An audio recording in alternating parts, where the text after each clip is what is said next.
आप सभी लोगों का स्वागत है आपके अपने YouTube चैनल में, जिसका नाम है मैथ बाय चंदन शर्मा। आज का जो पेपर है वो 9 जून 2025 को ये पेपर हुआ है।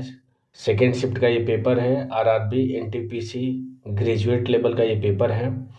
तो इसमें जितने भी पार्ट के क्वेश्चन पूछे गए हैं वो सारे क्वेश्चन हम एक एक करके सॉल्व करेंगे, जो कि आपके आने वाले आरआरबी एनटीपीसी जो अंडर ग्रेजुएट लेवल का एग्ज़ाम होने वाला है, जिसकी डेट इशू हो चुकी है, जो कि 7 अगस्त से लेकर 8 सितंबर के बीच में सीबीटी 1 की परीक्षाएं होंगी।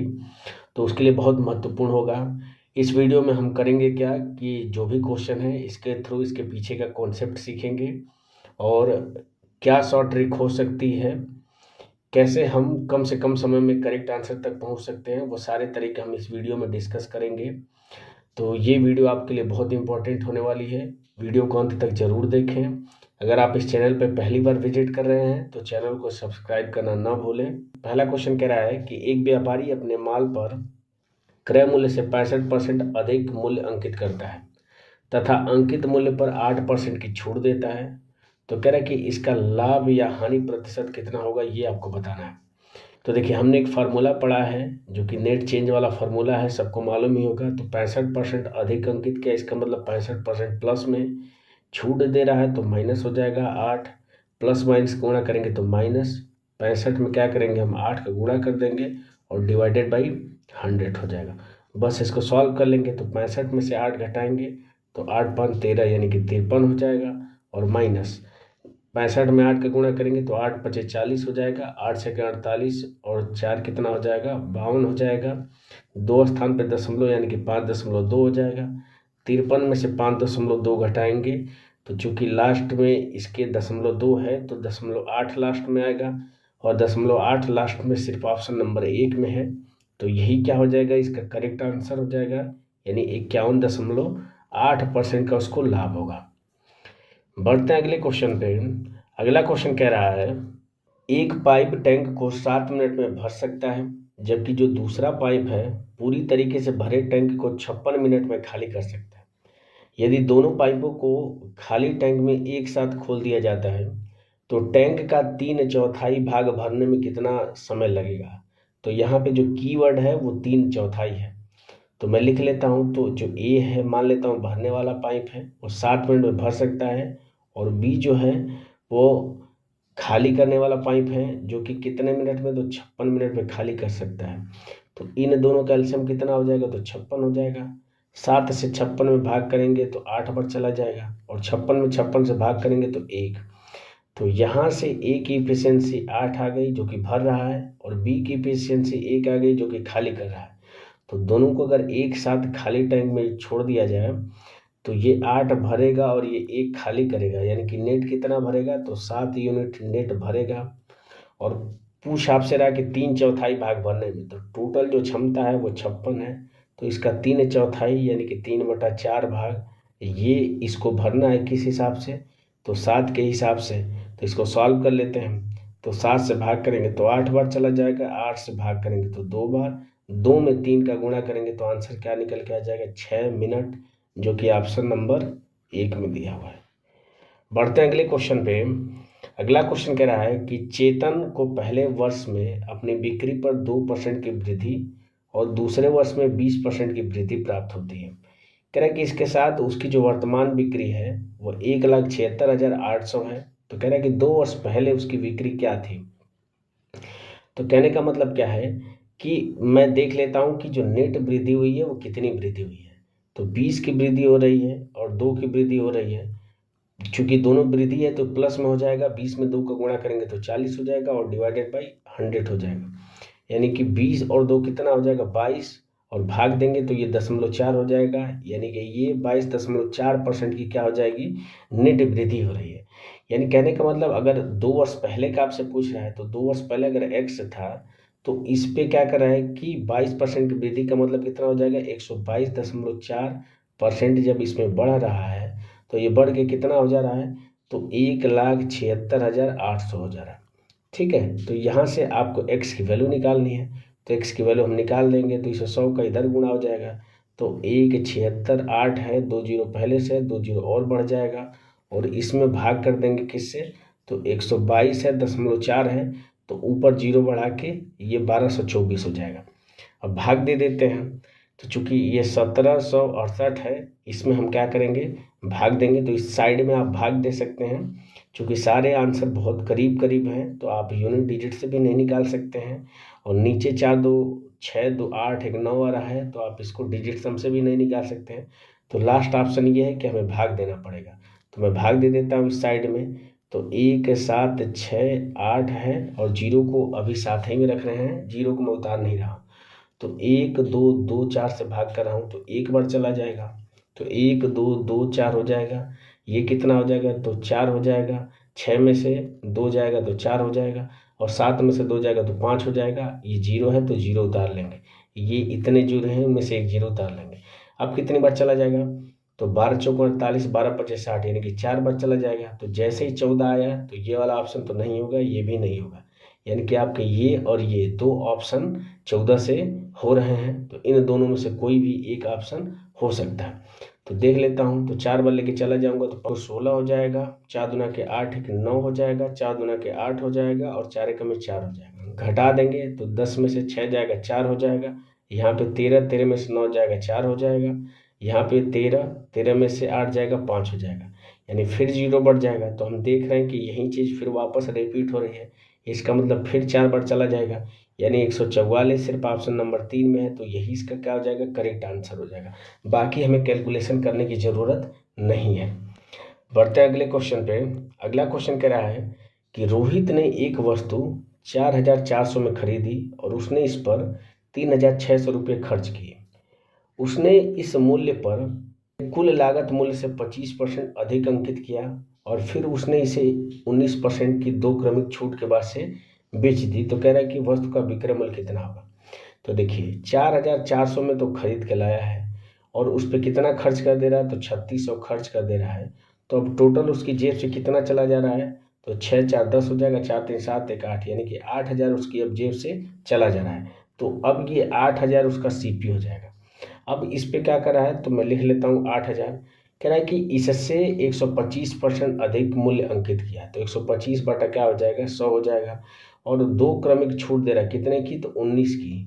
तो 100 में से 19 घटाएंगे तो 81 बटा 100 हो जाएगा, इंटू 81 बटा 100 हो जाएगा। ठीक है, इसको सिंप्लीफाई कर लेंगे तो ये आपका क्या हो जाएगा, 0 से 0 आपका कैंसिल हो जाएगा। अब देखिए चूंकि सारी वैल्यू आपकी पूर्णांक में है, तो देखिए यहाँ पे 81 है, तो इसका मतलब नीचे 9 का कोई मल्टीपल नहीं है। 100 100 दोनों 9 से विभाजित नहीं है। इसका मतलब जो भी आंसर होगा वो 9 का मल्टीपल होना चाहिए, क्योंकि 81 9 से क्या है, विभाजित है। तो देख लेते हैं 9 से कौन सी संख्या कट रही है। तो ये हो जाएगा 6 6 12, 12 5 17, 17 आपकी 9 से विभाजित नहीं है, तो ये ऑप्शन नहीं होगा। ये 6 6 12, 12 और 4 16, 16 5 21, ये भी 9 से विभाजित नहीं होगा। 6 दूना के 12 हो जाएगा, और 12 और 5 17, और 17 3 20, ये भी आपका 9 से विभाजित नहीं होगा। तो एक ही ऑप्शन बचा इस तरीके से, यही आपका क्या हो जाएगा, करेक्ट आंसर हो जाएगा, यानी कि 6561 इसका माना जाएगा। आप इसको सिंप्लीफाई भी कर सकते हैं। जैसे मान लीजिए ये 0 से 0 आपका कैंसिल हो गया, आप 25 से कट कर दीजिए तो 25 5 125, 25 चौको 100 हो जाएगा। 4 से कट कर देंगे तो 4 दूना के 8 हो जाएगा। अब इसको 2 से कट करेंगे तो ये 5 बार चला जाएगा, और इस 5 में 5 से ये कट जाएगा, यानी आपका आंसर क्या बचेगा, तो 81 गुणे 81 बचेगा। आप इसका गुणा करेंगे तो आंसर यही आएगा। बढ़ते हैं अगले क्वेश्चन पे। अगला क्वेश्चन कह रहा है कि माना कि ए बी और सी डी दो समांतर रेखाएं हैं, और पी क्यू एक तिर्यक रेखा इस प्रकार से है कि पी क्यू ए बी को बिंदु आर पर और सी डी को एस पर प्रतिच्छेदित करती है। कह रहा है कि यदि कोण ए आर पी अगर 2x अंश है, और कोण ए आर क्यू अगर y अंश है, और कोण डी एस पी जो है वो 4x अंश है, तो आपसे पूछा है कि x और y की वैल्यू क्रमशः क्या होगी। तो मैं पहले चित्र बना लेता हूँ। तो मान लीजिए कि ये a और ये b हो गया, और ये c हो गया, और ये d हो गया, दोनों समांतर रेखाएं। इसको एक तिर्यक रेखा मान लेता हूँ, पी क्यू ऐसे काटती है। तो कह रहा है कि ए बी को r पे, यानी कि ये r हो जाएगा, और इसको s पे, यानी कि s हो जाएगा। तो कह रहा है ए आर पी, यानी कि ये जो एंगल है वो कितने अंश का है, तो 2x अंश का है। ए आर क्यू, यानी कि ये जो एंगल है वो y अंश का है। आया कह रहा है कि डी एस पी, तो डी एस पी यानी ये एंगल कितने अंश का है, तो 4x अंश का है। आपसे एक्स वाई की वैल्यू पूछ रहा है। तो देखिए, जब दो समांतर रेखाओं को एक तिर्यक रेखा काटती है तो जो एकांतर कोण होते हैं वो बराबर होते हैं, यानी कि ये जो कोण होगा वो इस कोण के बराबर होगा, यानी कि यहाँ से जो वाई होगा वो इस 4x के बराबर हो जाएगा, यानी कि y की जगह पे मैं क्या लिख सकता हूँ, 4x लिख सकता हूँ। और एक सीधी रेखा पे कितने अंश का कोण बनता है, तो 180 अंश का कोण बनता है। तो 4x और 2x यानी कि 6x का मान किसके बराबर हो जाएगा, 180 अंश के बराबर हो जाएगा। तो यहाँ से x का मान निकालेंगे तो 6×18 यानी कि 30 अंश x का मान निकल के आ जाएगा। तो बाकी ऑप्शन पे अगर हम देखें तो x की वैल्यू 30 अंश सिर्फ ऑप्शन नंबर 1 में है, तो y की वैल्यू यहाँ पे निकालने की ज़रूरत नहीं है।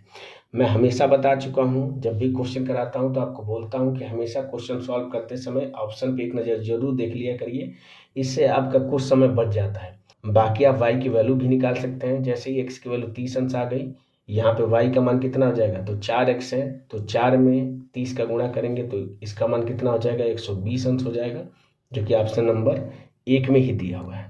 बढ़ते हैं अगले क्वेश्चन पे। अगला क्वेश्चन कह रहा है कि 11 + 5 कड़ी में 2 और 9 - 5 कड़ी में 2 का मध्यानुपाती कितना होगा। तो मैं बता चुका हूँ कि दो संख्याओं का मध्यानुपाती मतलब क्या है, तो इनका गुणा करके रूट ले लीजिए। तो मैं इन दोनों का गुणा कर लेता हूँ।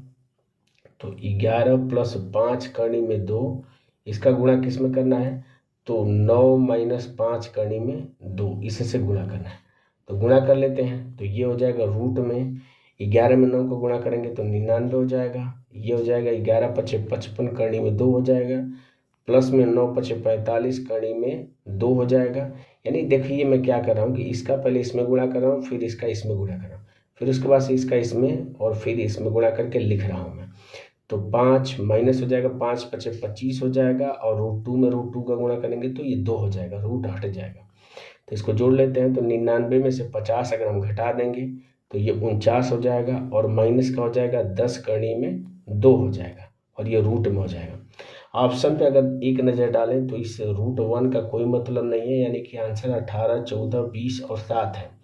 अब यहाँ पे देखिए 49 है, 49 में से कुछ वैल्यू घटाई जा रही है, इसका मतलब जो इसका आंसर आएगा वो 7 से कम आना चाहिए। और अगर ऑप्शन पे एक नज़र डालें तो 7 से कम कोई भी वैल्यू नहीं है, तो इसका मतलब ये जो आंसर है वो सारे गलत हैं। इसका मान इतना आएगा और इसमें कोई भी इसका मान नहीं दिया है, तो ये क्वेश्चन के हिसाब से आंसर जो है वो गलत है इस क्वेश्चन में। अगर आप तो देखिए, अगर अप्रोक्सीमेट में निकालना है तो √2 की वैल्यू क्या होती है, 1.4142 होती है। ठीक है, अगर मैं इसको सिर्फ 14 भी मान लेता हूँ, क्योंकि 10 से गुणा होगा तो ये 14 हो जाएगा, तो 49 में से 14 घटाएंगे तो लगभग 36 के करीब आएगा। ठीक है, तो 36 का रूट लेंगे तो 6, यानी कि जो भी आंसर आएगा वो 6 से कम आना चाहिए, और 6 से कम कोई भी वैल्यू नहीं दिया है। तो आप अगर आंसर इन सब में टिक करना है तो आप 7 पर टिक कर सकते हैं, लेकिन ये इसका एग्जैक्ट आंसर नहीं है। बढ़ते हैं अगले क्वेश्चन पे। अगला क्वेश्चन कह रहा है कि 10 लड़कों का जो औसत है वो 70 किलोग्राम है, लेकिन बाद में यह पाया गया कि 2 स्थानों पे जो वजन है वो 54 की जगह पे 44 पढ़ लिया गया। मैं लिख दे रहा हूँ कि 54 की जगह पे क्या पढ़ लिया गया, 44 पढ़ लिया गया। और कह रहा है कि 35 की जगह पे 40 पढ़ लिया गया, तो 35 की जगह पे 40 पढ़ लिया गया। तो कह रहा है कि 10 लड़कों का सही औसत वजन कितना होगा, ये आपको बताना है। तो पहली वाली कंडीशन में कितना कम पढ़ लिया गया है, तो ये आपका 10 कम पढ़ लिया गया पहली वाली कंडीशन में। और दूसरी वाली कंडीशन में क्या हो गया है, तो 5 अधिक पढ़ लिया गया, तो 5 हमें क्या करना पड़ेगा, घटाना पड़ेगा। तो देखिए ऊपर जो है वो 10 कम पढ़ रहा है, नीचे 5 अधिक पढ़ ले रहा है, तो नेट चेंज कितने का आ रहा है, तो 5 का आ रहा है, यानी कि 5 कम अभी भी वो पढ़ा हुआ है। तो इस 5 को क्या करेंगे, हम अधिक कर देंगे, और ये 5 कितने लोगों में बटेगा, तो जो 10 लड़के हैं उन लोगों में 5 बटेगा। तो 5 को 10 लड़कों में अगर बांटना है तो कितना कितना बढ़ जाएगा, तो 0.5 बढ़ जाएगा। तो पहले जो औसत 70 था वो 70 ना होके अब कितना हो जाएगा, 0.5 बढ़ के, तो 70.5 इसका क्या हो जाएगा, करेक्ट आंसर हो जाएगा, जो कि ऑप्शन नंबर 1 में दिया है, यही इसका क्या हो जाएगा, करेक्ट आंसर हो जाएगा। यहाँ पे भी इसका आंसर गलत दिया है, ये इसका आंसर नहीं होगा, तो इसका करेक्ट आंसर क्या हो जाएगा, 70.5 हो जाएगा। बढ़ते हैं अगले क्वेश्चन पे। अगला क्वेश्चन कह रहा है कि अपनी सामान्य चाल की 2/7 चाल से चलने पर अभिजीत अपने कार्यालय 70 मिनट की देरी से पहुंचता है। और अपने घर और कार्यालय के बीच की दूरी तय करने में उसे सामान्यतः कितना समय लगता है, ये आपको बताना है। तो मैं इस तरह के कॉन्सेप्ट बता चुका हूँ। अगर आपने टाइम, स्पीड और डिस्टेंस से रिलेटेड अगर वीडियो देखी है तो आप इस क्वेश्चन से वाकिफ भी होंगे। देखिए, जब भी दूरी अगर फिक्स होती है तो जो भी उसकी स्पीड का रेशियो होगा उसका क्या हो जाएगा, अपोजिट जो हो जाएगा वो किसका हो जाएगा, तो वो टाइम का रेशियो हो जाएगा, इसका अपोजिट। तो देखिए, तो यहाँ पे पहले अगर वो 7 चाल से चलता था तो अब क्या करा है कि 2/7 चाल से चलने पर सामान्य से, यानी कि अब वो 2 चाल से चल रहा है तो स्पीड का रेशियो यहाँ से कितना निकल के आ जाएगा, तो 7:2 निकल के आ जाएगा, ये स्पीड का रेशियो हो जाएगा। तो यहाँ से टाइम का रेशियो कितना हो जाएगा, तो इसका उल्टा हो जाएगा, यानी कि 2:7 हो जाएगा। यानी कि पहले अगर उसको 2 लग रहा था तो अब 7 लग रहा है, तो अंतर कितना है टाइम में, तो 5 का अंतर है।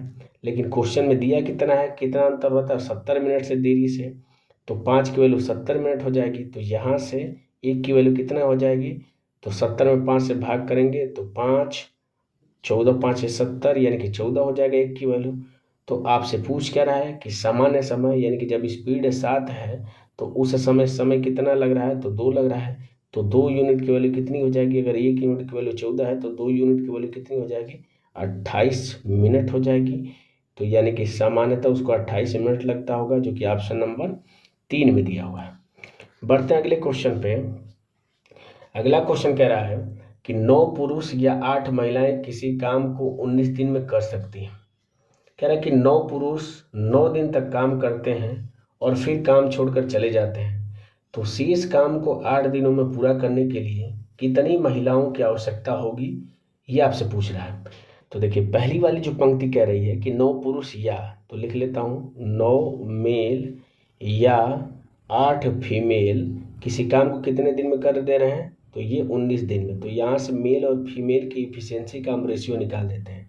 तो देखिए, 19 से 19 कैंसिल हो जाएगा, यानी कि मेल बटा फीमेल, इसकी इफिशियंसी का रेशियो कितना हो जाएगा, तो 8/9 हो जाएगा। यानी कि मेल की इफिशियंसी अगर 8 है तो फीमेल की 9 हो जाएगी। वापस क्वेश्चन पे आते हैं। तो 9 पुरुष 9 दिन तक काम करते हैं, तो चूंकि 9 पुरुष 19 दिन में टोटल कार्य को कर सकते हैं, तो अब बचा कार्य कितने होगा, तो 9 पुरुष के 10 दिन का काम बचा होगा, क्योंकि टोटल 19 दिन में कर दे रहे हैं, 9 दिन का काम उन्होंने कर दिया है, तो 9 पुरुष के 10 दिन का काम बचा होगा। अब पुरुष की इफिशियंसी कितनी है, तो पुरुष की इफिशियंसी 8 है, यानी कि इतना काम अब बचा होगा। और इस काम को कराना किससे है, तो 8 दिन में कराना है और महिलाओं से कराना है। तो महिलाओं की इफिशियंसी 9 है, 8 दिन में कराना है, तो कितनी महिलाओं की आवश्यकता होगी, यानी कि अगर मैं n मान लेता हूँ कि n महिलाओं की आवश्यकता होगी, तो n का मान निकालना है। तो 8 से 9, 8 से 9 ये कट जाएगा, तो यहाँ से n की वैल्यू कितनी निकल के आ जाएगी, 10, यानी कि 10 महिलाओं की आवश्यकता होगी, जो कि ऑप्शन नंबर 3 में दिया हुआ है। बढ़ते हैं अगले क्वेश्चन पे। अगला क्वेश्चन कह रहा है कि रोहित ने अपनी वस्तु का जो मूल्य है उसके क्रय मूल्य से 60% अधिक अंकित किया है। यदि वह 85% की छूट देने के बाद से वस्तु को 18,510 में बेच देता है, तो वस्तु का क्रय मूल्य कितना होगा। तो मैं मान ले रहा हूँ कि वस्तु का क्रय मूल्य 100 है, तो अंकित मूल्य कितना हो जाएगा, तो इससे 60% अधिक अंकित कर रहा है, यानी कि 160 क्या हो जाएगा, अंकित मूल्य हो जाएगा। और इस पे क्या करा, 85% की छूट दे रहा है, इसका मतलब बचेगा कितना, तो 15/100 बचेगा, यानी 15% बचेगा। इसको सिंप्लीफाई कर लेते हैं तो 0 से 0 कट जाएगा, 2 से कट कर लेंगे तो 2 पचे 10 हो जाएगा और 2 8 16 हो जाएगा। 5 से कट करेंगे तो 5 3 15 हो जाएगा, यानी कि 8 गुणे 3 इतने में क्या कर रहा है, वो बेच रहा है। और इसकी वैल्यू क्वेश्चन में दिया कितना है, तो 18,510 दिया है। यहाँ से आपको 100 की वैल्यू निकालनी है, क्योंकि आपसे क्रय मूल्य पूछ रहा है। तो इसको सिंप्लीफाई कर लेते हैं, तो 3 से कट कर देंगे तो 3 छके 18 हो जाएगा, 3 का में 3 2 21, 3 7 21, यानी कि 6,170 हो जाएगा। यहाँ से 1 की वैल्यू हम निकाल देंगे, तो 1 की वैल्यू कितनी हो जाएगी, तो 8 से हम अगर भाग देंगे तो 8 7 56 हो जाएगा, 5 57, 8 7 56, 1 10 हो जाएगा, 8 का में 8, 2 20 हो जाएगा, 8 दूना के 16, 8 पचे 40, यानी कि 771.25 एक की वैल्यू निकल के आ जाएगी। आपसे 100 की वैल्यू पूछ रहा है, तो बस क्या करेंगे, इसमें 100 का गुणा करेंगे तो 77125 इसका क्या हो जाएगा, करेक्ट आंसर होगा, जो कि ऑप्शन नंबर 1 में दिया है। अगर मुझे इस क्वेश्चन को करना होता तो मैं कैसे करता, तो मैं x मान के करता। तो देखिए 160 अंकित है तो x गुणे कितना हो जाएगा, 160/100 हो जाएगा, और इंटू इस पे छूट कितना दे रहा है, 85% की, यानी कि 15/100 हो जाएगा। अब ये कितने में बेच रहा है, तो इसकी वैल्यू आपको दिया है 18,510 दे दिया, ठीक है। तो देखिए आपका ये 0 से 0 आपका कैंसिल हो जाएगा। अब मैं देख क्या रहा हूँ कि यहाँ से अगर x की वैल्यू मैं निकालता हूँ तो ये आ जाएगा 1851, और इसमें 100 इंटू 100 ये आ जाएगा, ठीक है। और नीचे क्या आ रहा है, तो ये आ रहा है 16 गुणे 15 आ रहा है, ठीक है। तो यहाँ से अगर 15 और 16 का गुणा करता तो ये हो जाता 15 छः का 90, 15 कम 15 और 9 कितना हो जाता, तो 24 हो जाता। तो ये 0 से 0 आपका कट जाता।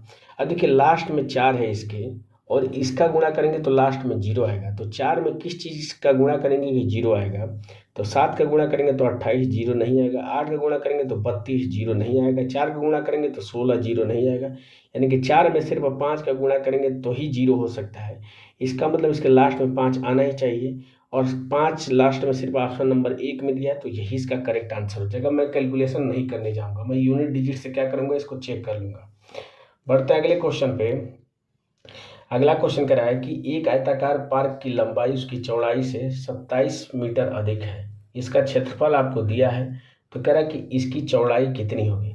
तो देखिए इसको करने का जो तरीका ये है कि आप इसकी चौड़ाई को x मान लीजिए, तो लंबाई कितनी हो जाएगी, तो x प्लस 27 हो जाएगी। अब क्षेत्रफल दिया है तो क्षेत्रफल क्या हो जाएगा, x गुणे x प्लस 27, इसकी वैल्यू किसके बराबर हो जाएगी, तो 2268 के क्या हो जाएगी, बराबर हो जाएगी। तो यहाँ से आप x का मान निकालिए, वही क्या हो जाएगा, आपका आंसर होगा। ये करने का तरीका होगा, एक द्विघात समीकरण बनेगा और आप इसको इस तरीके से सॉल्व कर सकते हैं। लेकिन मैं क्या करूँगा कि चूंकि आपको ऑप्शन में दिया है कि चौड़ाई इन्हीं चारों में से कोई एक होगी, तो मैं चेक कर लेता हूँ। तो अगर 38 रखूँगा तो देखिए यहाँ पे 8 हो जाएगा, और ये 8 7 15 हो जाएगा, यानी कि लास्ट डिजिट में चेक कर रहा हूँ। तो 8 में 5 का गुणा करूँगा तो 40, 8 कभी नहीं आएगा, तो 38 नहीं होगा। अगर 40 है तो लंबाई कितनी हो जाएगी, इससे 27 अधिक, यानी कि लास्ट में 7 आएगा, इसमें 0 गुणा करेंगे तो 0 हो जाएगा, यानी कि 8 कभी नहीं आएगा, तो 40 भी नहीं होगा। 23 है तो 23 में 27 जोड़ेंगे तो फिर लास्ट में 0 आ जाएगा, तो गुणा करेंगे तो 0 आएगा, लेकिन यहाँ पे तो 8 है तो 23 भी नहीं होगा। तो इस तरीके से एक ही ऑप्शन बचा, ऑप्शन नंबर 4, 36 इसका क्या हो जाएगा, करेक्ट आंसर हो जाएगा। यानी अगर ये क्वेश्चन को अगर मैं ऑप्शन से करूं तो बहुत आसानी से मैं कर सकता हूं, मुझे लगता है विदिन 10 सेकेंड में मैं इस क्वेश्चन को कर सकता हूं। लेकिन अगर मैं इस तरीके से करूं तो पहले मेरा क्या बनेगा, द्विघात समीकरण बनेगा, फिर इसको सॉल्व करके उसका फैक्टर निकालूंगा तो बहुत ज़्यादा समय चला जाएगा। तो ऐसे क्वेश्चन आए तो आप उसको ऑप्शन से करिए। बढ़ते हैं अगले क्वेश्चन पे। अगला क्वेश्चन कह रहा है कि किसी आंकड़ा समुच्चय का जो बहुलक और माध्यिका है वो आपको 14.2 और 60 है, तो आंकड़ा समुच्चय का माध्य कितना होगा। तो मैं फार्मूला बता चुका हूँ कि बहुलक बराबर होता है जो कि 14.2 है, 3 गुणे माध्यिका, माध्यिका कितनी है तो 60 है, माइनस 2 गुणे माध्य, माध्य को अगर x मानता हूँ तो ये x हो जाएगा। तो यहाँ से वैल्यू निकाल देंगे, तो इसका गुणा करेंगे तो 6 × 18 180 हो जाएगा। तो 180 में से क्या करेंगे हम, 14.2 घटा देंगे, ये घटाएंगे तो 10 में से 2 जाएगा 8 हो जाएगा, यहाँ पे 9, 9 में से 4 जाएगा 5 हो जाएगा, 7 में से 1 जाएगा 6, यानी कि 165.8 हो जाएगा। इसकी वैल्यू किसके बराबर हो जाएगी, तो 2x के बराबर, क्योंकि इस 2x को बराबर के इधर लाएंगे तो प्लस 2x हो जाएगा। यहाँ से x की वैल्यू कितनी हो जाएगी, तो 2 8 16, 2 दूनी के 4, 82 दशमलव समथिंग आएगा, 82 दशमलव समथिंग ऑप्शन नंबर 1 में दिया है, तो यही इसका क्या हो जाएगा, करेक्ट आंसर हो जाएगा। हमेशा ऑप्शन को देख के सॉल्व करिए, आपको एग्जैक्ट वैल्यू निकालने की जरूरत नहीं है। अगर ऑप्शन में आपके एलिमिनेट हो रहे हैं ऑप्शन, तो आप उस तरीके से करेक्ट आंसर तक बहुत आसानी से पहुंच सकते हैं। बढ़ते हैं अगले क्वेश्चन पे। अगला क्वेश्चन कह रहा है कि इसका मान कितना होगा। तो यहाँ पे भी मैं अगर ध्यान से देखूं तो ये देखिए 0 8 1 3 है, इसका मतलब लास्ट डिजिट से मैं निकाल सकता हूँ। तो 9 का क्यूब करूँगा तो 729, यानी कि लास्ट में 9 आएगा। यहाँ पे 4 है, 4 का स्क्वायर करूँगा तो 16, यानी कि 6 आएगा। इसमें भाग दूंगा तो कितनी बार चला गया, 4, 4 का स्क्वायर करूँगा तो ये भी 6 आएगा। यहाँ पे लास्ट में 9 है, और ये कितना हो जाएगा, 20 में 5 का गुणा करूँगा तो लास्ट में 0 आएगा। तो देखिए 9 से 9 कैंसिल हो जाएगा, 6 से 6 कैंसिल, इनके लास्ट में कितना आना चाहिए, 0। इसको सिंप्लीफाई करने के बाद और लास्ट में 0 सिर्फ ऑप्शन नंबर 1 में दिख रहा है, तो यही इसका क्या हो जाएगा, करेक्ट आंसर हो जाएगा। बाकी आप तो इसको सिंप्लीफाई कर ही सकते हैं, इसका स्क्वायर क्यूब जो भी निकाल के आप उस तरीके से कर सकते हैं। मैं यहाँ पे चूँकि तरीका सिखा रहा हूँ तो आप ये तरीके सीखे रहिए, बाकी बेसिक तो आपको आता ही होगा। बढ़ते हैं अगले क्वेश्चन पे। अगला क्वेश्चन कह रहा है कि यदि x का 2% 24 है तो x का मान कितना होगा। देखिए 2% की वैल्यू अगर 24 है तो इस 2% को 100% करने के लिए क्या करेंगे, हम 50 से गुणा कर देंगे, तो ये कितना हो जाएगा, तो 100% हो जाएगा। तो जब 50 से इसमें गुणा करेंगे तो 24 में भी क्या करेंगे, हम 50 से गुणा कर देंगे, 24 × 5 120 होता है, और एक 0 उतर जाएगा तो 1200 क्या हो जाएगा, इसका करेक्ट आंसर होगा, जो कि ऑप्शन नंबर 1 में दिया है। मैं फिर से बता देता हूँ कि x का 2% यानी कि 2/100 कितना है, तो 24 है। तो यहाँ से 2 से भाग देंगे तो ये 12 हो जाएगा, इसे 100 का इसमें गुणा हो जाएगा तो 1200 क्या हो जाएगा, इसका करेक्ट आंसर हो जाएगा। तो आप दोनों में से किसी तरीके से कर सकते हैं, जो आपको आसान लगे, बशर्ते आपका उत्तर सही आना चाहिए। पढ़ते हैं अगले क्वेश्चन पे। अगला क्वेश्चन कह रहा है कि यदि x + y = 14 है और x y का जो गुणनफल है 45 है, तो x की घाते 4 + y की घाते 4 का मान कितना होगा। तो हम देख रहे हैं कि यूनिट डिजिट इसके भी अलग अलग हैं, तो हम यूनिट डिजिट से भी निकाल सकते हैं। तो अगर x y का गुणनफल अगर 45 दिया है तो 45 का फैक्टर करके हम देख लेते हैं, हिट एंड ट्रायल करते हैं, तो 9 × 5 = 45 हो जाएगा। इत्तेफाक से 9 अगर 5 को जोड़ेंगे तो 9 × 5 = 14, यानी इसको सेटिस्फाई कर दे रहा है। इसका मतलब क्या हो जाएगा, ये x की वैल्यू हो जाएगी, ये y की वैल्यू हो जाएगी। 4 घात कह रहा है तो 9 के घाते 4 घात करने का मतलब कितना हो जाएगा, तो ये 1 हो जाएगा, और 5 के घाते 4 करने का मतलब क्या हो जाएगा, 5 हो जाएगा। तो 5 में 1 जोड़ेंगे तो लास्ट में 6 आना चाहिए, लास्ट में 6 सिर्फ ऑप्शन नंबर 2 में है, तो ये इसका करेक्ट आंसर हो जाएगा। बढ़ते हैं अगले क्वेश्चन पे। अगला क्वेश्चन कह रहा है कि निम्नलिखित में से कौन सी संख्या 37 और 8 दोनों से विभाज्य है। तो चूंकि 37 से विभाज्यता का कोई खास नियम नहीं होता है, लेकिन 8 से विभाज्यता का नियम होता है। 8 से विभाज्यता का नियम क्या कहता है कि अगर इकाई, दहाई, सैकड़ा इन तीनों के स्थान पर या तो 0 हो, या तो इन तीनों से जो बनी संख्या होगी वो 8 से क्या होनी चाहिए, विभाजित होनी चाहिए। तो उन दोनों कंडीशन में संख्या क्या हो जाएगी, आपके 8 से विभाजित हो जाएगी। तो मैं लास्ट के 3 जो डिजिट है उसको चेक कर लेता हूँ। तो इसमें 659 है, तो अगर 8 से करेंगे तो 8 में 8 का गुणा करेंगे 64, 1 19 आपका 8 से नहीं कटेगा, तो ये पहला वाला ऑप्शन नहीं होगा। 370 को चेक कर लेते हैं, तो 8 चौको 32 हो जाएगा, 5 50 हो जाएगा, 50 भी 8 से नहीं विभाजित होगा तो ये भी नहीं होगा। 702 को चेक कर लेते हैं तो 64 हो जाएगा, 64 के पास 6 2 62 आपका 8 से विभाजित नहीं होगा, तो ये भी नहीं होता। एक ही ऑप्शन इस तरीके से बचा, ऑप्शन नंबर 3, यही इसका क्या हो जाएगा, करेक्ट आंसर हो जाएगा।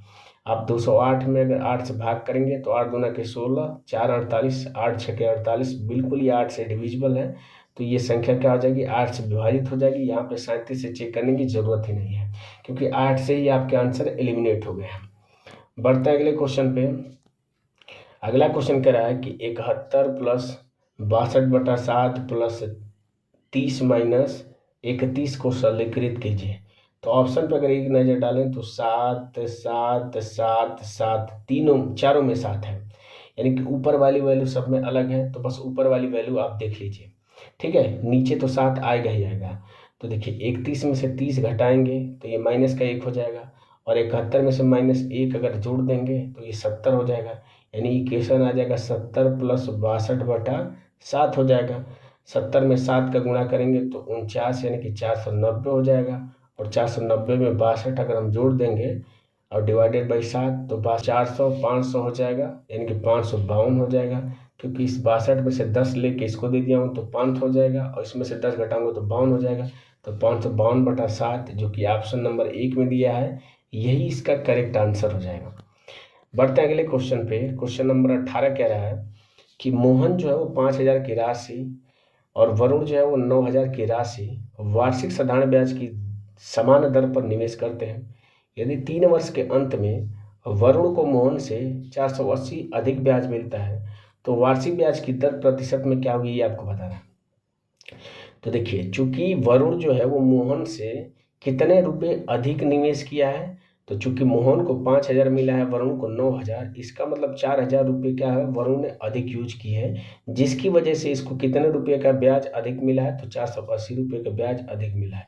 किस वजह से मिला होगा, क्योंकि 4,000 जो अधिक निवेश किया है उसकी वजह से। तो मूलधन हो जाएगा ये, गुणे दर आपको बतानी है, समय कितना है तो 3 वर्ष का ब्याज है, और डिवाइडेड बाई 100 कर देंगे।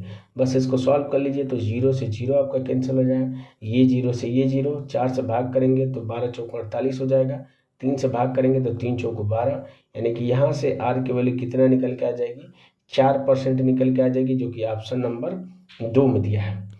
बढ़ते हैं अगले क्वेश्चन पे।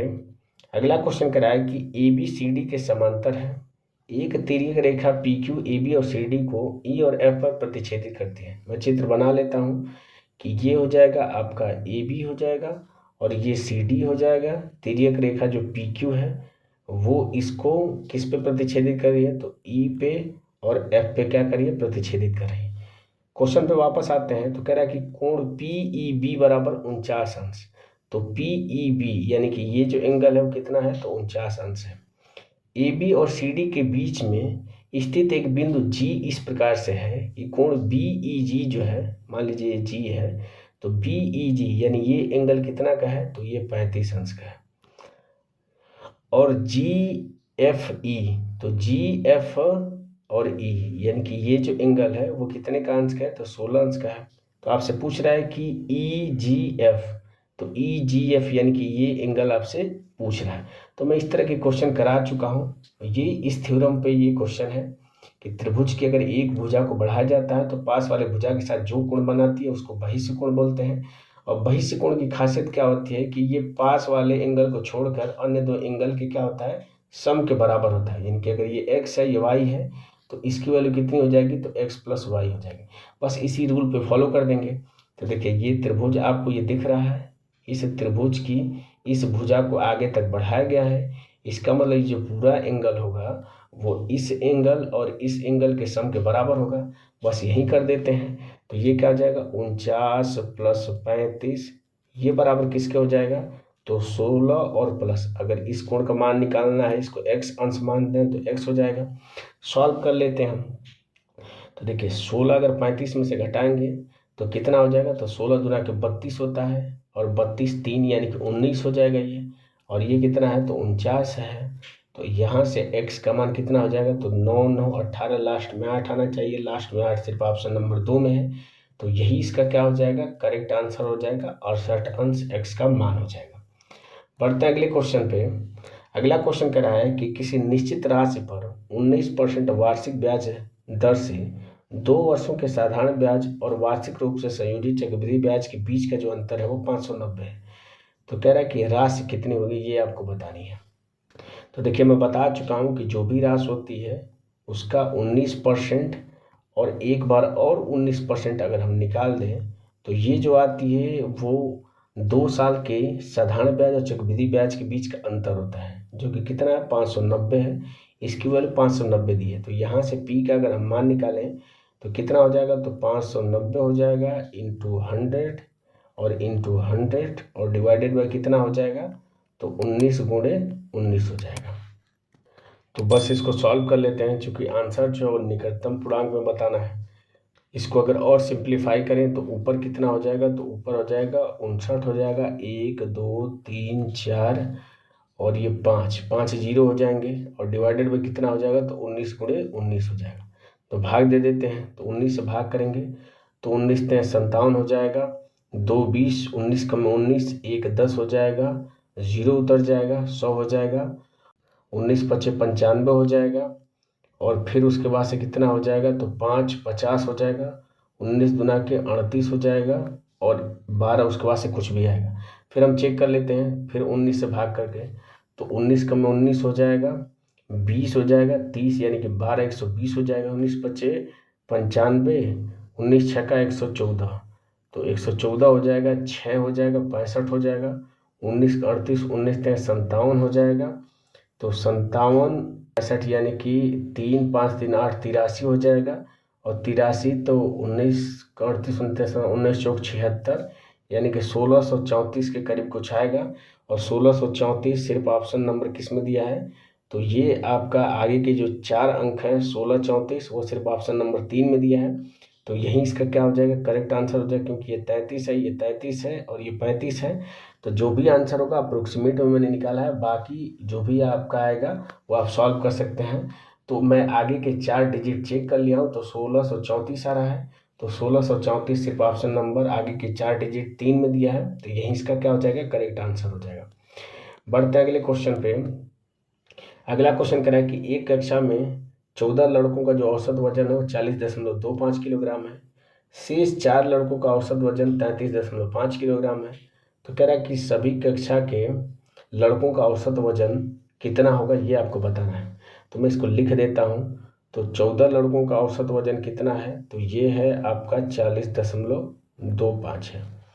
और 4 लड़कों का जो औसत वजन है वो कितना है, तो 33.5 है। तो जब भी इस तरह का क्वेश्चन आए तो हम ये जो ऊपर वाली वैल्यू है, जो लड़कों की संख्या है, इसको जितना कम से कम कर सकते हैं उतना कम से कम करने की कोशिश करेंगे। तो इसको और सिंप्लीफाई करेंगे तो 2 से कट करेंगे तो 2 7 14, 2 दूना की 4 हो जाए।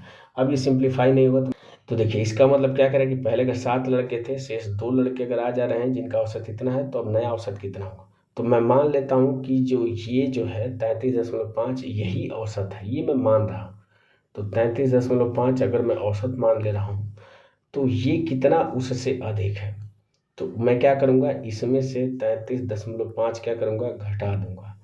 तो देखिए यहाँ पे 5 उतर जाएगा, ये 12 हो जाएगा, 12 में से 5 घटाएंगे 7 हो जाएगा, ये 9, 9 में से 3 जाएगा 6 हो जाएगा। यानी कि 6.75 क्या है, अधिक है ये। तो कितने लड़कों पे अधिक हो जाएगा, तो 7 लड़कों पे। तो बस क्या करेंगे, हम 7 से इसमें गुणा कर देंगे कि टोटल कितना अधिक हो रहा है। तो 7 से अगर इसमें हम गुणा करेंगे तो 7 पचे 35 हो जाएगा, 7 सत्ते 49, 49 और 3 कितना हो जाएगा, 52 हो जाएगा, 5 7 छके 42 और 5 47, यानी कि 47.25 अधिक हो जाएगा। अब ये जो अधिक हो रहा है वो कितने लोगों पे पड़ जाएगा, तो ये 7 और 2 9 लोग हैं जो टोटल संख्या, उन पे बढ़ जाएगा। तो 9 से हम क्या करेंगे, भाग देंगे। तो 9 से भाग करेंगे तो 9 पचे 45 हो जाएगा, दशमलव हो जाएगा, 2 22, 9 दूना का 18, 4 45, 9 पचे 45। यानी कि जो हमने औसत माना है 33.5, वो 33.5 न आके इससे 5.25 अधिक आएगा। तो बस इसमें क्या करेंगे, हम 5.25 जोड़ देंगे। तो जैसे ही जोड़ेंगे तो 33 और 5 कितना हो जाएगा, 38.75 क्या हो जाएगा, कक्षा के सभी छात्रों का, जो कि ऑप्शन नंबर 4 में दिया है। बढ़ते हैं अगले क्वेश्चन पे। अगला क्वेश्चन कह रहा है कि जब 1278, 2368 और 4318 को बड़ी से बड़ी संख्या x से विभाजित किया जाता है तो प्रत्येक स्थिति में जो शेषफल है वो y बचता है। तो आपसे कह रहा है कि 3x - 14y का मान कितना होगा। तो सबसे पहले क्या करेंगे, हम इन सब का HCF निकालेंगे। तो HCF निकालने के लिए हम क्या करेंगे, तो 1278 लिख लेता हूँ मैं, 2368 लिख लेता हूँ, और तीसरा जो है वो 4318 है। तो इन दोनों का डिफरेंस निकाल लेता हूँ, फिर इन दोनों का डिफरेंस और इन दोनों का डिफरेंस निकाल लेता हूँ। तो इन दोनों का डिफरेंस कितना होता है, 0 हो जाएगा, 16 में से 7 जाएगा 9 हो जाएगा, 2 में से 2 जाएगा 0 हो जाएगा और 1 हो जाएगा। फिर इनका डिफरेंस निकालूंगा तो ये 0 हो जाएगा। अब यहाँ पे बचेगा 11, 11 में से 6 जाएगा तो 5 हो जाएगा, यहाँ 2 बचेगा 12, 12 में से 3 जाएगा तो 9 बच जाएगा, यहाँ पे 3, 3 में से 2 जाएगा 1 हो जाएगा। और इन दोनों का डिफरेंस लेंगे तो कितना हो जाएगा, तो ये हो जाएगा 0, 11 में से 7 जाएगा 4 हो जाएगा, 2 में से 2 जाएगा 0 हो जाएगा, और 3 में से 1 जाएगा 2 हो जाएगा। तो ये इन तीनों का डिफरेंस आ गया। अब कोई ऐसी बड़ी संख्या लेंगे, यानी इन तीनों का अब क्या ले लेंगे, हम HCF लेंगे। वही संख्या क्या होगी कि जो इनको विभाजित करने को प्रत्येक स्थिति में समान शेषफल दे। तो देखिए चूंकि लास्ट में सबके आपको 0 दिख रहा है, यानी कि ये संख्या क्या हो जाएगी, एक तो आपकी 10 से विभाजित हो जाएगी। उसके अलावा देखते हैं कोई और कॉमन फैक्टर है, तो ये 9 1 10 हो जाएगा, यानी कि और इसके अलावा 4 2 6 हो जाएगा, कोई नहीं है। तो इसका मतलब इसका HCF क्या हो जाएगा, 10 हो जाएगा। यानी कि x की वैल्यू आपकी क्या हो जाएगी, 10 हो जाएगी। और भाग देंगे तो y का मान कितना निकल के आ जाएगा, तो देखिए भाग देंगे तो ये आपका 1270 आपका 10 से विभाजित हो जाएगा, यानी कि 8 हो जाएगा। तो प्रत्येक स्थिति में हम देख रहे हैं कि इसमें भी 8 शेषफल आएगा, इसमें भी 8 शेषफल होगा, यानी कि हमें x और y की वैल्यू प्राप्त हो गई है। तो आपसे जो पूछ रहा है बस वैल्यू रख दीजिए। तो बस हम क्या करेंगे, इसमें x और y की वैल्यू रख देंगे। तो 10 में 3 का गुणा करेंगे 30 हो जाएगा, और माइनस हो जाएगा 14 इंटू 8 हो जाएगा। 14 बटे कितना होता है, तो 112 होता है। तो 112 में अगर हम 30 जोड़ देंगे तो चूंकि माइनस की वैल्यू बड़ी है तो माइनस हो जाएगा, ये 2 हो जाएगा, और 8 और 3 कितना हो जाएगा, 11, यानी कि -82। इसका क्या हो जाएगा, करेक्ट आंसर हो जाएगा, जो कि ऑप्शन नंबर 4 में दिया है। बढ़ते हैं अगले क्वेश्चन पे। अगला क्वेश्चन दिया है कि अपनी सामान्य चाल के 2/3 चाल से चलने पर अभिजीत अपने कार्यालय 28 मिनट देरी से पहुंचता है। कह रहा है कि अपने घर और कार्यालय के बीच की दूरी तय करने के लिए उसे सामान्यतः कितना समय लगेगा। इस तरह के क्वेश्चन इसी पेपर में मैं कराया हूँ, और यहाँ पे भी उसी तरीके का एकदम सेम क्वेश्चन है, तो मैं भी उसको उसी तरीके से ही लगाऊंगा। तो पहले अगर उसकी स्पीड 3 थी तो अब स्पीड कितनी हो जा रही है, तो 2, क्योंकि 2/3 चाल से। तो स्पीड का रेशियो यहाँ से क्या निकल के आ जाएगा, तो स्पीड का रेशियो हो जाएगा 3:2। तो टाइम का रेशियो क्या हो जाएगा, इसका उल्टा हो जाएगा, यानी कि 2:3 हो जाएगा। तो देखिए टाइम में अंतर कितने का है, तो टाइम में अंतर 1 का है, लेकिन क्वेश्चन में 1 की वैल्यू कितने दिया है, तो 28 मिनट दिया है। तो आपसे पूछ रहा है कि सामान्यतः कितना समय लगता होगा, यानी कि जब 3 से चलता होगा तो उस कंडीशन में समय कितना लग रहा है, तो 2 लग रहा है। तो 2 की वैल्यू आपको बतानी है। तो 1 की वैल्यू अगर 28 है तो 2 की वैल्यू क्या हो जाएगी, इसका 2 गुना, यानी कि 28 गुना के 56 मिनट हो जाएगा, जो कि ऑप्शन नंबर 4 में दिया है। बढ़ते हैं अगले क्वेश्चन पे। अगला क्वेश्चन कह रहा है कि एक आयत की छोटी भुजा लंबी भुजा से 16 सेंटीमीटर कम है। इसके क्षेत्रफल का संख्यात्मक मान इसके परिमाप के संख्यात्मक मान के 3 गुने के बराबर है। कह रहा है कि इसकी लंबी भुजा की लंबाई सेंटीमीटर में कितनी होगी। इस क्वेश्चन को करने का जो बेसिक तरीका है वो ये है कि अगर मान लीजिए लंबी भुजा को x मानते हैं तो छोटी भुजा क्या हो जाएगी, इससे 16 कम, यानी कि x - 16 हो जाएगी। तो इसका क्षेत्रफल कितना हो जाएगा, तो x गुणे x - 16 हो जाएगा, क्योंकि लंबाई गुणे चौड़ाई होता है। ये बराबर किसके हो जाएगा, तो कह रहा है कि इसके परिमाप के संख्यात्मक मान के 3 गुने के बराबर है। तो परिमाप क्या होता है, तो 2 ब्रैकेट में लंबाई और प्लस कितना होता है, चौड़ाई होता है। तो इन सब को जोड़ के इसका ये जो परिमाप आ रहा है इसके 3 गुने के बराबर है, यानी कि इसका 3 गुना करेंगे तो ये क्षेत्रफल के बराबर है। फिर यहाँ से एक द्विघात समीकरण बनेगा, आप इसको सॉल्व करके x की वैल्यू निकालेंगे तो वो आपका आंसर होगा। पर हम इस तरीके से सॉल्व नहीं करेंगे, हम इसको क्या करेंगे, ऑप्शन से सॉल्व करेंगे। जैसे कि अगर मान लीजिए पहली वैल्यू अगर 14 में मान था, तो ये यहाँ पे लंबी भुजा की बात कर रहा है। तो लंबी भुजा अगर 14 है तो छोटी भुजा इससे 16 कम होनी चाहिए। तो इससे 16 कम करेंगे तो माइनस में चला जाएगा, तो ये तो बिल्कुल नहीं हो सकता है। यानी कि जो लंबी भुजा है उसका मान 16 से अधिक ही आना चाहिए, तो 14 नहीं होगा। अब क्या है कि 19 है, तो 19 को चेक कर लेते हैं। तो 19 में से अगर 16 घटाएंगे तो 3 हो जाएगा छोटी भुजा। तो लंबी भुजा अगर 19 से छोटी भुजा 3 है तो इसका क्षेत्रफल कितना हो जाएगा, तो 19 का 38, 19 3 57 हो जाएगा। तो 57 क्षेत्रफल है। तो कह रहा है कि परिमाप के 3 गुने के बराबर है। तो परिमाप कितना हो जाएगा, तो 19 और 3 कितना हो जाएगा, 22 हो जाएगा। 22 का 2 गुना करेंगे तो 44, 44 का 3 गुना करने पे कभी भी 57 नहीं आएगा, तो ये भी आंसर नहीं होगा। 25 को चेक कर लेते हैं। तो अगर 25 है तो छोटी भुजा कितनी हो जाएगी, तो इससे 19 कम, यानी कि 6 हो जाएगी। तो इसका गुणा करेंगे तो 25 का 150, यानी कि क्षेत्रफल 150 आ जाएगा। परिमाप निकाल लेते हैं। तो 25 में अगर हम 6 जोड़ते हैं तो 25 और 6 31 हो जाएगा।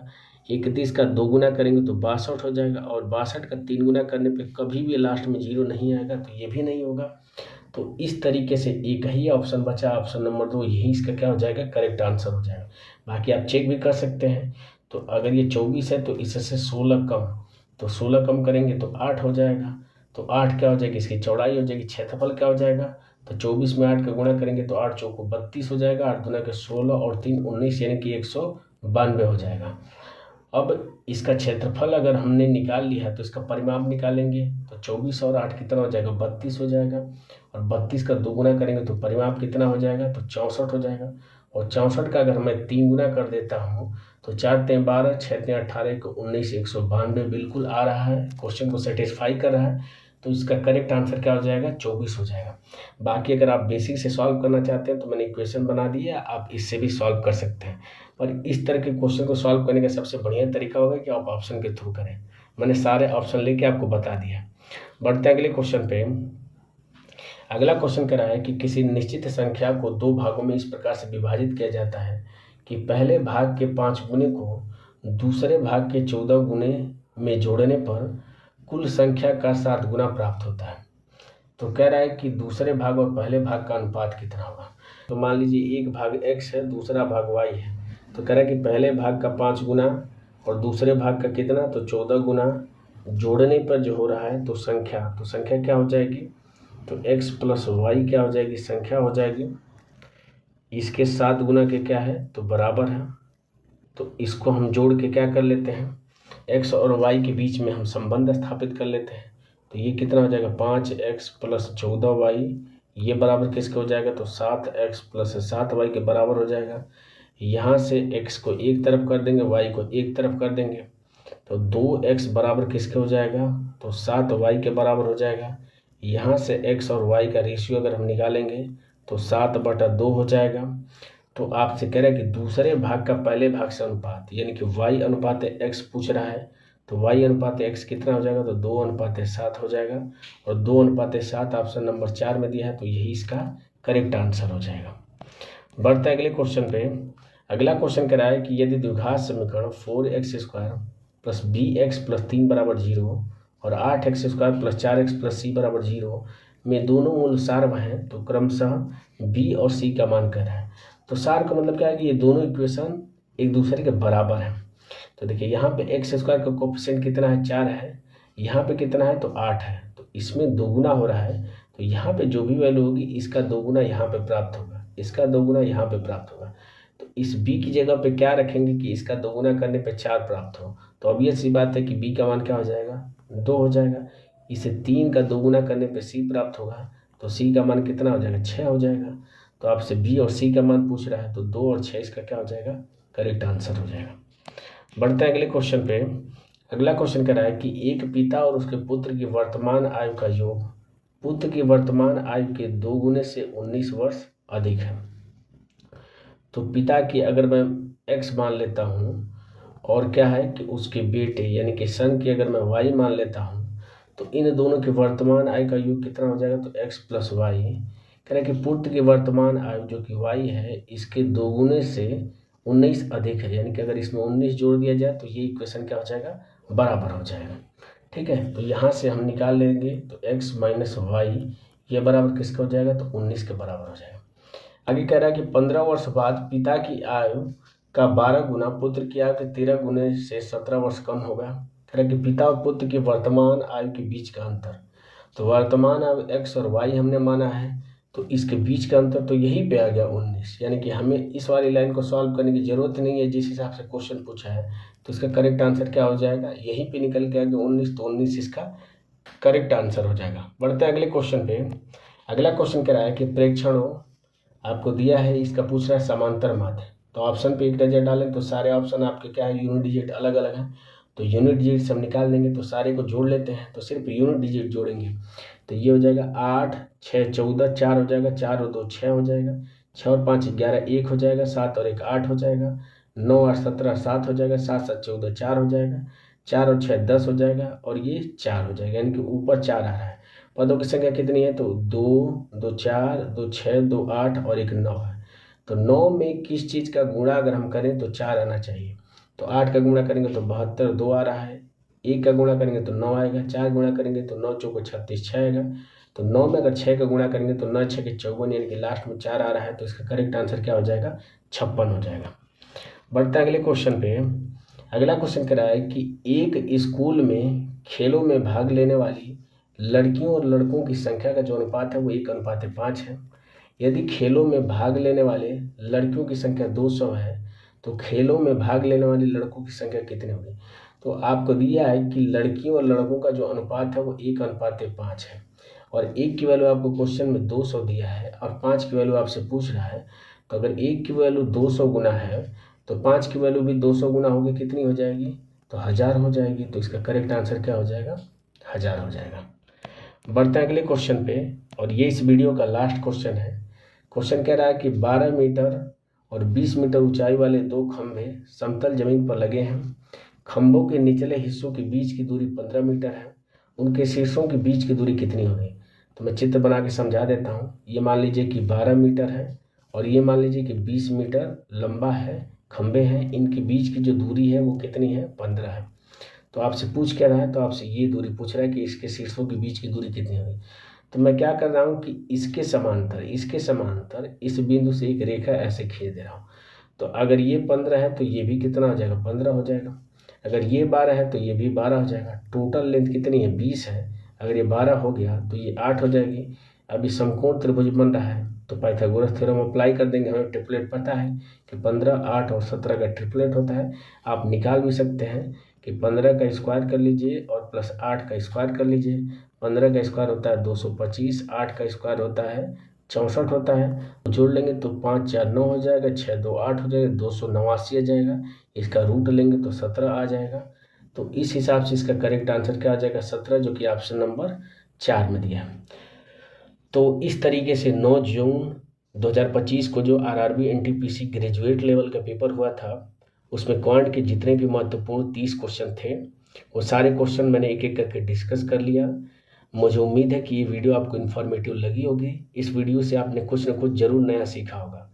अगर वीडियो पसंद आए तो लाइक ज़रूर करें, नहीं पसंद आता है तो आप डिसलाइक कर सकते हैं। मिलते हैं आपसे अगले पेपर में अगली वीडियो के साथ। तब तक के लिए जय हिंद और बाय।